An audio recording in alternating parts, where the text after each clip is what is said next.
Casi nunca he visto una pelea de un león y un tigre. Mira, en estas ocasiones estos dos animales majestuosos se enfrentan.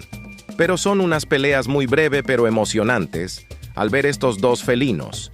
Y es muy difícil saber cuál de estos dos grandes animales ganará una gran batalla entre ellos. ¿Quién crees tú que podría ganar esta gran batalla?